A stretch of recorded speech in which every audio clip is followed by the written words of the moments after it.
A paz do Senhor, queridos. Eu quero, neste momento, desenvolver uma reflexão fundamentada em um texto bíblico. Porém, antes de iniciar esta reflexão, eu gostaria de colocar um pensamento que ele sintetiza tudo aquilo que nós queremos expressar neste momento. A conformação com o ilícito gera uma conformação comprometedora que anula a repulsa que deveríamos sentir.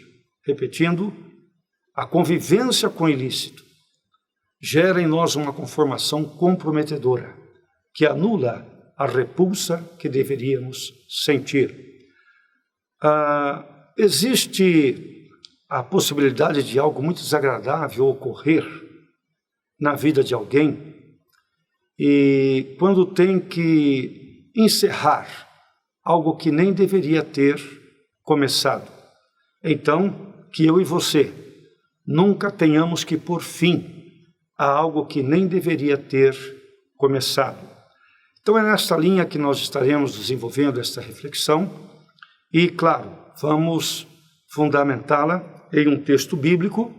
E eu começo aqui no segundo livro de Samuel, no capítulo 10, quando Davi ele envia uma comissão de oficiais a uma nação vizinha para externar suas condolências diante do falecimento de um rei. Então aqui no segundo livro de Samuel, no capítulo 10, a partir do primeiro versículo, nós lemos assim: Aconteceu depois disso que morreu o rei dos filhos de Amon e seu filho Anum reinou em seu lugar. Então disse Davi: Usarei de beneficência com Anum, filho de Naás, como seu pai usou de beneficência para comigo. E enviou Davi a consolá-lo pelo ministério de seus servos, e estes vieram à terra dos filhos de Amon. Então disseram os príncipes dos filhos de Amon ao seu senhor Anum: Por acaso honra Davi seu pai aos teus olhos, porque te enviou consoladores? Porventura não te enviou Davi estes homens para reconhecerem a cidade, para espiá-la e para transtorná-la? Então tomou Anum os servos de Davi e lhes rapou metade da barba, e lhes cortou metade das vestes até as nádegas, e os despediu. O que fazendo saber a Davi, este enviou a encontrá-los, porque estavam estes homens sobremaneira envergonhados. E disse o rei: Deixai-vos estar em Jericó, até que vos torne a crescer a barba, então venham. Vendo, pois, os filhos de Amon, que se tinham feito abomináveis para Davi, enviaram os filhos de Amon e alugaram dos sírios de Bet-Reobe e dos sírios de Zobá 20.000 homens de pé, e do rei de Maaca 1.000 homens, e dos homens de Tobi 12.000 homens. Bem, queridos, o que nós temos aqui é um episódio muito triste, muito lamentável. O que está acontecendo aqui é que o rei Naás, ele falecera há pouco aqui, e o seu filho Anum o sucedeu no trono. Naás era amonita, rei dos filhos de Amon. Vamos lembrar que Amon e Moabe eram povos irmãos, oriundos daquela relação incestuosa de Ló com suas filhas, quando Deus destruiu Sodoma e Gomorra e outras cidades da região, e então as filhas de Ló, comentando lá que não havia mais homens na terra, elas tiveram relações com o próprio pai, e assim nasceu Amon e Moabe. Então, durante toda a existência desses povos, eles eram uma confederação. Eles sempre estiveram unidos e havia algo em comum entre esses povos. Eles odiavam Israel. Então, em toda a história, sempre houve uma inimizade, uma hostilidade, principalmente da parte deles, para com Israel. Bem, queridos, logo que Israel sai do Egito, naquela grande libertação que Deus operou através de Moisés, então nós temos aqui no livro de Deuteronômio, no capítulo 23, obviamente que Deuteronômio é uma lembrança, de todos os preceitos que Deus havia estabelecido, e Moisés então ele relembra Israel de todos os preceitos e todos os mandamentos que Deus havia dado. E quando nós chegamos ao capítulo 23 aqui de Deuteronômio, há uma observação de característica vitalícia para que Israel observasse ao longo da sua história com relação justamente a esses povos, Amon e Moabe. Então, nós temos aqui no capítulo 23 de Deuteronômio, no versículo 3, dizendo assim: nenhum amonita, isso aqui é determinação divina, nenhum amonita ou moabita entrará na congregação do Senhor. E por que esta observação? Deus estava muito aborrecido com este povo, ou com estes povos.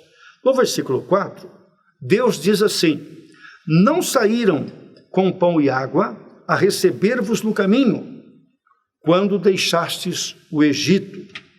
E também alugaram contra ti Balaão, filho de Beor, para vos amaldiçoar. Então, o que Deus está dizendo aqui é o seguinte: Amon e Moabe não ficaram felizes, não se alegraram, quando vocês foram libertos da escravidão lá no Egito.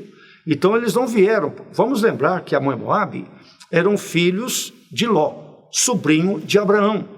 E o povo de Israel descende de Abraão. Então, eram parentes, Então, Deus está aqui observando que Amon e Moabe não se alegraram com a libertação de Israel da escravidão lá no Egito.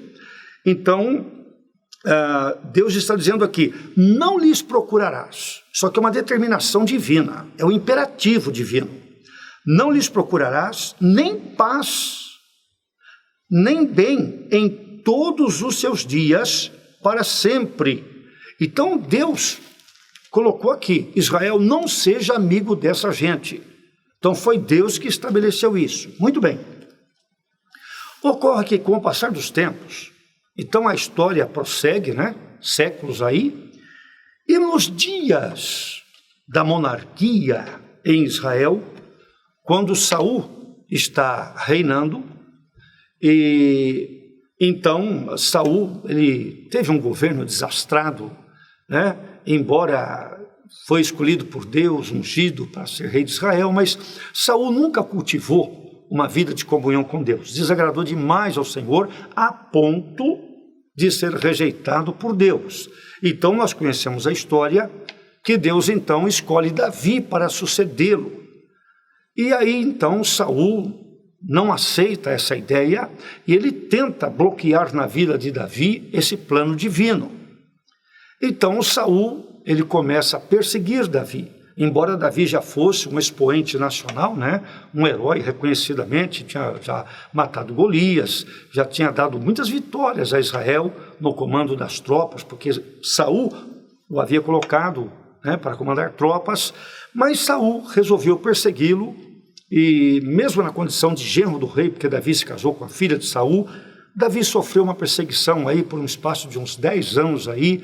Ele teve que ficar separado da sua esposa Mical.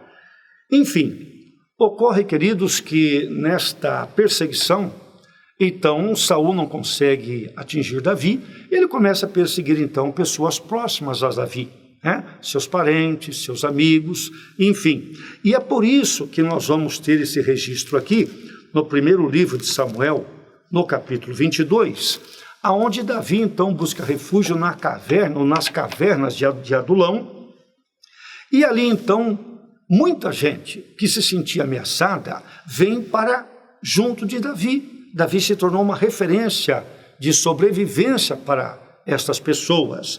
Então a caverna de Adulão e não era só uma, mas havia ali várias cavernas, e então muita gente ali, e claro, queridos, era uma coisa improvisada, né? E um desconforto, né? Eu comparo a caverna de Adulão aqui como esses ginásios de esportes, né, que recebe a população de uma cidade quando atingida aí por um furacão, uma enchente, enfim. Então ali não há privacidade, há todo aquele desconforto, né?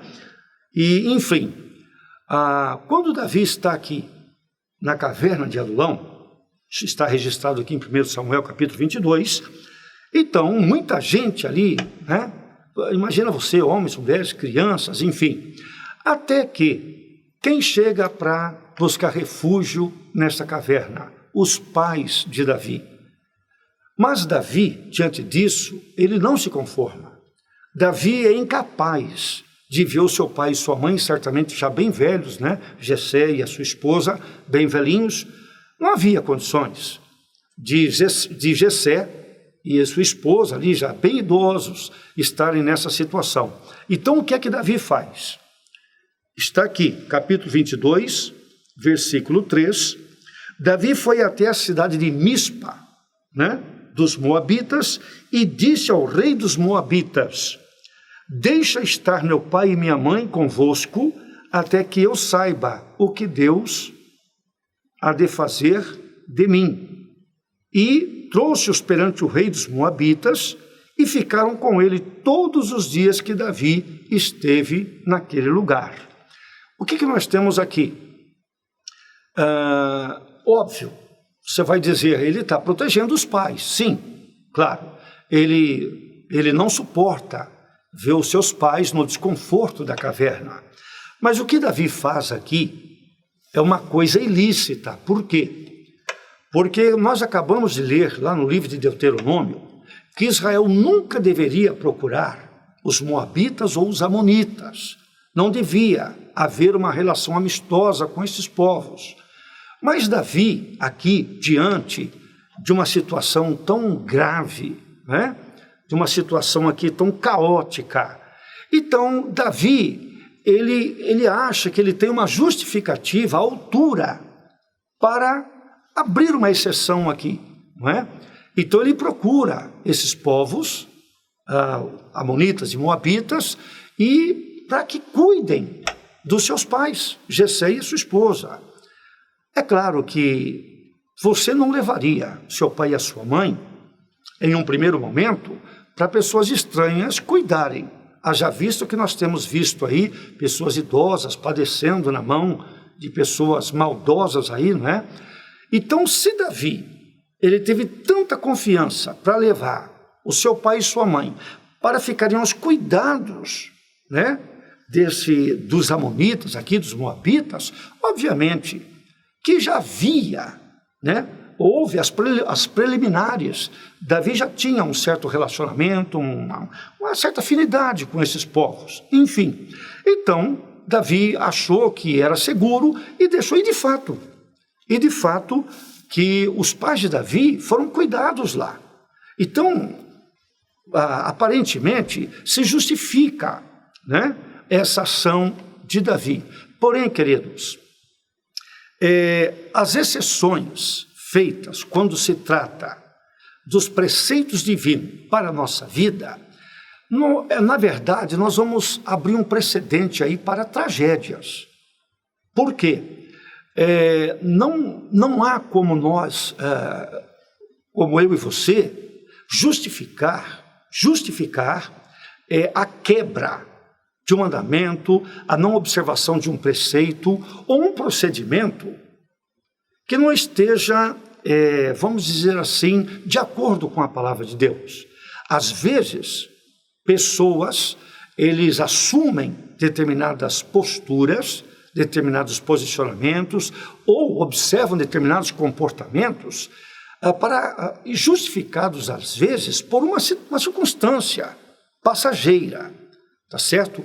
Mas jamais nós devemos fazer diferente do que a palavra de Deus nos determina. Aí você me diz assim, mas se Davi levou os seus pais para que fossem cuidados pelos amonitas e moabitas, ele estava bem intencionado. Mas, queridos, a boa intenção só não justifica as nossas ações. Eu penso que Davi teria uma outra opção além dessa. Talvez foi essa a mais cômoda, né? A mais fácil, mas nem sempre, querido. Eu costumo dizer que a decisão correta não é a mais fácil, mas é a que não permite piorar algo que já está ruim. Então, Davi, com mais calma, ele poderia ter encontrado um outro jeito de proteger o seu pai e sua mãe, que não esse de, através disso, estreitar o seu relacionamento com nações que Deus havia determinado que isso não acontecesse. Bem, o fato é que, de momento, não houve problema, né? Eles cuidaram realmente dos pais de Davi e, queridos, a história avança, não é? E, obviamente, que Davi não vai viver sempre naquela caverna. Aquela é uma situação momentânea, né? Davi foi escolhido para ser rei e, de fato, Davi chegou ao trono de Israel. Nós sabemos aí que, com o tempo, Saul morreu, né? Ele se matou, tirou a própria vida, cometeu suicídio, Israel perdeu a guerra, enfim, e, de fato, Davi reinou, né? Aquilo que Deus determinou para mim e para a tua vida, apesar de todas as objeções, né, seja de que ordem for, né, o que Deus traçou para nós, isso vai acontecer porque é imperioso, né? Deus é soberano e o plano de Deus vai realmente se concluir na nossa vida. Quando nós chegamos aqui no texto em que lemos, 1 Samuel capítulo 10, Davi é rei de Israel. Davi, né, ele está reinando, vai maravilhosamente bem. Israel, né, é consolidado aqui como um grande reino. E, obviamente, que agora, aquele rei que lá atrás, no tempo em que Davi ocupou a caverna de Adulão e permitiu, né, que os seus pais fossem cuidados lá entre os moabitas e os amonitas, então nós entendemos aqui que é o rei Naás. E o rei Naás agora envelheceu, né, e veio a falecer. Quando Davi toma conhecimento do falecimento de Naás, aquele rei que o ajudou naquele momento difícil na caverna de Adulão, então Davi, no sentido de ser grato, ou reconhecer, né, ou externar o seu respeito por este homem e pelo que havia feito, então Davi, ele comissiona alguns oficiais, né, do seu reino, do seu governo, e envia uma comissão, uns embaixadores, né, lá até o reino dos amonitas, para externar suas condolências respeitosamente pelo falecido Naás, que foi seu amigo naquela época. Muito bem, quando essa comissão chega diante de Anum, filho de Naás, o falecido, então Naum sofre uma pressão ali dos seus assessores, dos seus príncipes. Então eles começam a dizer para Anum, o jovem rei: olha, essa comissão que Davi enviou, na verdade não vieram aqui para honrar a memória do seu pai. Na verdade, esses homens são espiões. Então você veja que Anum, ele é impactado, ele é confrontado, né, por seus assessores com uma suposição leviana, né? Então, Anum, ele sabe que existiu uma amizade sincera, um relacionamento bom entre seu pai e o rei Davi. Isso é fato, né? Isso está registrado na história. Agora, ele está sendo confrontado por uma opinião circunstancial ali dos seus assessores, que dizem que, na verdade, esta comissão que acaba de chegar não vem externar a tristeza de Davi, né, pelo falecimento do rei Naás, mas são espiões que vieram tomar conhecimento e para uma futura invasão. Então eu quero que você entenda que Hanum, ele está aqui diante de fatos e diante de uma suposição circunstancial, momentânea. Eu costumo dizer o seguinte, queridos, nós nunca podemos deixar a segurança dos fatos, né, pela superficialidade dos boatos, né? Então, se você tem a sua convicção calcada em fatos, você não deve, né, se mover no terreno movediço das suposições. Então, fato é fato, né? Contra fatos não existe argumento, então é fato. Então, Hanum, ele tem que tomar uma decisão. Que tipo de tratamento ele vai dar a esta comissão que veio da parte de Davi? E tudo indica aqui, queridos, que Hanum, é possível que ele ainda não fosse uma pessoa muito madura, né? E ele não teve uma estrutura suficiente para administrar esta confrontação de ideias e pensamentos, e ele acaba cedendo diante da opinião dos seus assessores. Certamente que havia pessoas ali que desde a época em que Naás favoreceu Davi, lá na época da caverna de Adulão, cuidando dos pais, certamente muita gente aqui não gostou. E com o passar do tempo, né, agora que eles veem que o velho rei faleceu, parece que eles querem tomar uma vingança, parece que eles querem de alguma maneira agredir, né, Israel. Então vamos lembrar que lá no livro de Deuteronômio, nós fomos lembrados de que Israel, quando foi liberto do Egito, eles não se alegraram. Então eles nunca gostaram ou nunca se alegraram com o bem de Israel. Parece que sempre houve uma disposição hostil contra o povo de Deus. E agora, queridos, Hanum está nessa situação. E eu imagino que a pressão foi tão forte contra Hanum, o jovem rei, que ele acabou cedendo. Então, certamente ele disse para os seus assessores, olha, a comissão está na mão de vocês. Quando Hanum deu o aval, né, a liberdade para eles agirem, o que é que os príncipes dos amonitas fizeram? Humilharam a comissão que Davi enviou, raparam metade da barba, e é claro, a barba no contexto cultural de Israel, um peso muito grande. Até hoje, os judeus ortodoxos, né, eles têm um cuidado especial com a barba, enfim. Então, no sentido de humilhá-los, lhes foi rapado metade da barba. E também, eles cortaram as suas vestes. Vamos lembrar que eles vestiam túnicas, né, aquelas vestes longas. Então, cortaram essas vestes na altura das nádegas. E despediu.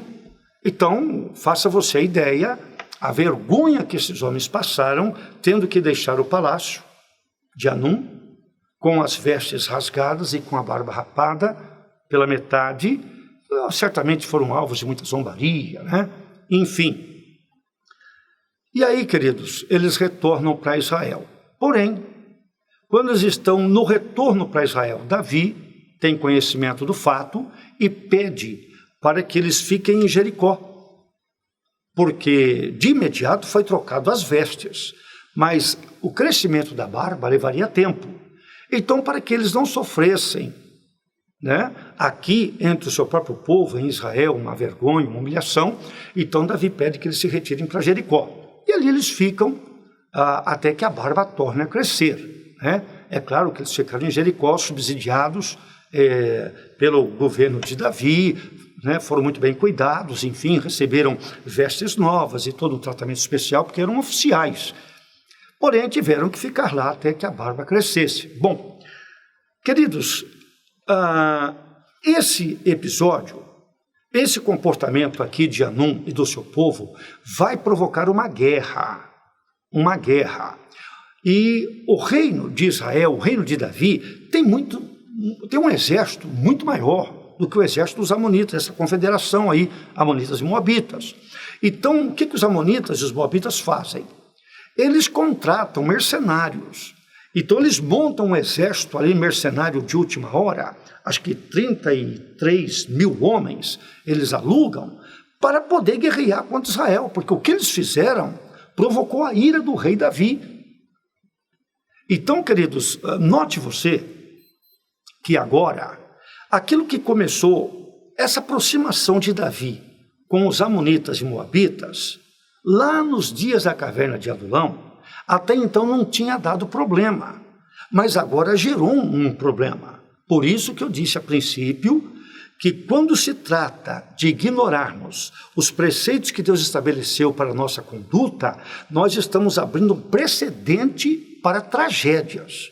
Então não adianta eu buscar qualquer justificativa que seja para eu ignorar um preceito que Deus estabeleceu para balizar a minha conduta, porque se eu não viver dentro dos conformes que Deus estabeleceu para a minha vida, obviamente que a probabilidade de ocorrências infaustas é muito grande.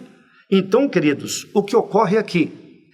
Até então não havia tido problema a amizade, o relacionamento de Davi com os amonitas e moabitas. Porém, isso era uma bomba relógio. Em algum momento, isso ia explodir, como de fato aqui ocorreu. Então, queridos, agora tem uma guerra. Tem uma guerra aqui. Então, veja aqui que já foram alugados 33 mil homens por parte de Amon e Moabe para lutar contra Israel. Veja, a coisa está ganhando uma proporção gigantesca, né? Então, o que começou como um desentendimento aí, né, agora já se tornou uma guerra. E aqui vai piorar. Por quê? É durante esta guerra que vai acontecer a maior tragédia moral na vida de Davi. Por quê? Nessa guerra contra os amonitas e os moabitas, Davi, então ele se dispõe a lutar contra eles, só que Davi comete um erro. Ele tem um general brilhante, que é Joabe. Então Davi, ao invés de comandar pessoalmente essa batalha, o que ele faz?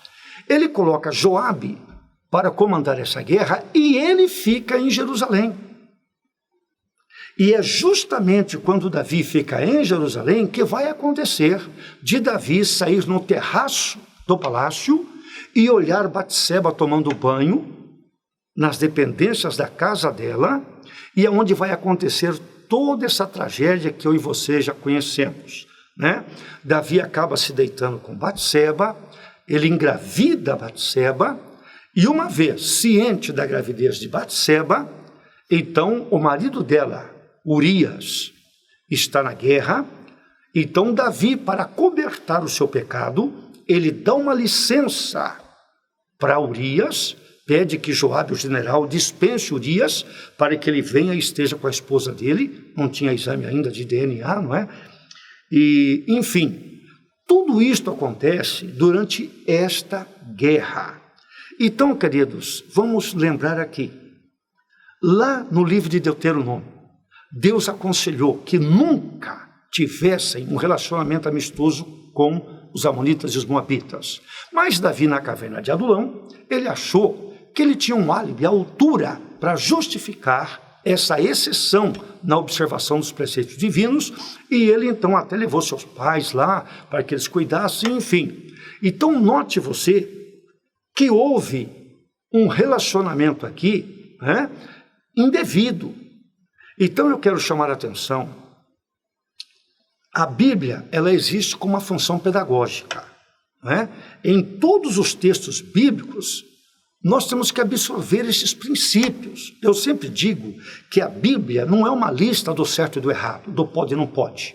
A Bíblia, ela aglutina registros, né, de fatos, né, e nesses registros estão inseridos princípios de vida que nós devemos aplicar com sabedoria a nossa vida para termos um comportamento equilibrado, plausível, né, diante de Deus. Então, o que nós temos aqui? Davi cometeu um erro. Ele construiu um contexto que abriu aí todo esse precedente aí de coisas ruins para a sua vida. E a pior delas é esta, que nesta guerra, Joabe comanda o seu exército contra os seus inimigos, os moabitas e os amonitas, e ele fica no palácio. Ele não vai para a guerra. E é justamente essa guerra aqui, é o pano de fundo, né, para o que aconteceu, o grande pecado de Davi. Ele fica em Jerusalém, né, deveria estar comandando a guerra, mas ele fica em Jerusalém e naquela tarde, né, ele sai ao terraço e vê que Batseba está se lavando, tomando banho lá na sua casa, e acontece tudo aquilo, né? Davi acaba tendo um relacionamento, uma relação sexual ilícita com Batseba, quando ela engravida, e Davi, então, ele manda que Joabe, o seu general, dê uma dispensa a Urias, esposo de Batseba, e para que ele venha e fique com a sua esposa alguns dias, né? Não havia exame de DNA, e, enfim, esse pecado de Davi aqui desencadeou uma sequência de catástrofes na sua vida, sacudiu mesmo toda a nação. Nós somos sabedores disso. Bem, queridos, note que aquele relacionamento amistoso que começou lá nos dias da caverna de Adulão, olha o que se transformou. Então não vale a pena nós insistirmos em uma direção não aprovada por Deus, porque mais cedo ou mais tarde nós teremos que nos deparar com as consequências do histórico que criamos, né, do relacionamento que nós cultivamos. O que ocorre aqui? A peleja acontece, né? E então, durante esta peleja, há o pecado de adultério de Davi e também de homicídio, né? Porque ele encomenda a morte de Urias. Muito bem, queridos, quando nós chegamos aqui no capítulo 11, né? Nós estávamos até então no capítulo 10, no segundo livro de Samuel. No capítulo 11, então, registra, né, o grande pecado de Davi, o assassinato, né, de Urias, a morte encomendada de Urias, e a guerra prossegue. E Joabe, finalmente, ele cerca Rabá, a capital dos amonitas. E quando o exército de Davi, comandado por Joabe, cerca a cidade, então está próximo da vitória do exército de Davi sobre os amonitas. Então Joabe, quando cerca a cidade, ele se recusa a invadir a cidade. Então Joabe, ele se nega, ele apenas cerca a cidade, e aqui está escrito, no capítulo 12, né? Capítulo 12, a partir do versículo 26, então nós temos aqui a conclusão desta guerra, deste conflito. Aqui diz assim, capítulo 12 de 2 Samuel, versículo 26. Joabe pelejou contra Rabá, os filhos de Amon, e tomou a cidade real, né? Então mandou Joabe mensageiros a Davi, dizendo, pelejei contra Rabá e também tomei a cidade, né? Ajunta agora, acho que é Joabe pedindo, o general pedindo para o rei, ajunta agora todo o exército e venha e toma, ou seja, venha, invada a cidade, tome aí, para que, tomando-a eu, não se aclame sobre ela o meu nome. Aí você pergunta, não seria importante esse general ter no currículo dele a conquista de Rabá? Mas Joabe não quer. Joabe não quer. Por que que Joabe não quer ter no seu currículo a conquista dessa cidade? Porque ele sabe que toda essa peleja é decorrente de um relacionamento, né, impróprio que Davi teve com esses povos. E também durante essa guerra, Joabe sabe que a morte de Urias foi encomendada. Lembra que Davi escreveu e mandou pelas mãos do próprio Urias, né, a mensagem selada. Urias é que levou essa mensagem para Joabe, o general, para colocá-lo onde estivesse o combate mais feroz, saíssem de trás e deixasse Urias morrer sozinho. Isso é covardia. Então, Joabe se recusa a ter no seu currículo a conquista dessa cidade, né? Tem sangue inocente aqui, né? E aí então, Davi vem, né? Aqui no versículo 29, capítulo 12, ajuntou Davi todo o povo e marchou para Rabá, e pelejou contra ela e a tomou. Olha o que vai acontecer no final aqui agora, versículo 30. Tirou a coroa da cabeça do seu rei, não é? Cujo peso era de 1 talento de ouro, e havia nela pedras preciosas, e foi posta sobre a cabeça de Davi. Obviamente que isso aqui era tipo de uma solenidade, né? Uma vez que tomou a cidade e tal, se apoderaram de tudo, então agora oficialmente, era tirada a coroa da cabeça de Hanum, né? O seu rei, que maltratou a comissão, é isso? Então é tirada a coroa da cabeça de Hanum e colocada sobre a cabeça de Davi. Então aqui, queridos, é que teve o fim do relacionamento amistoso de Davi com os amonitas e moabitas. Então, por isso eu disse no começo, que eu e você nunca tenhamos que pôr fim a algo que nem deveria ter começado. Joabe se recusou a concluir essa guerra, porque isso era responsabilidade de Davi. Não foi ele que começou a aproximação amistosa com esses povos, então cabia a ele colocar um fim nesse ciclo impróprio. Gostaria neste momento de fazer uma oração, pedindo a Deus a bênção sobre todos aqueles que nos acompanharam nesta reflexão. Querido e eterno Deus, nós te agradecemos, ó Pai, pela oportunidade de mais uma vez nos debruçarmos, ó Deus, sobre os princípios da Tua Palavra e, Senhor, temos aqui refletido sobre esses acontecimentos. Ajuda-nos, ó Deus, a sempre permanecermos humildes diante de Ti, respeitando, Pai, as Tuas diretrizes para a nossa vida. Ajuda-nos a não nos associarmos indevidamente com nada que venha contra a Tua vontade. Guarda-nos, ó Pai, em todo o tempo e dirige as nossas vidas. Peço a Tua bênção sobre todos aqueles que nos acompanharam nesta reflexão, em nome de Jesus.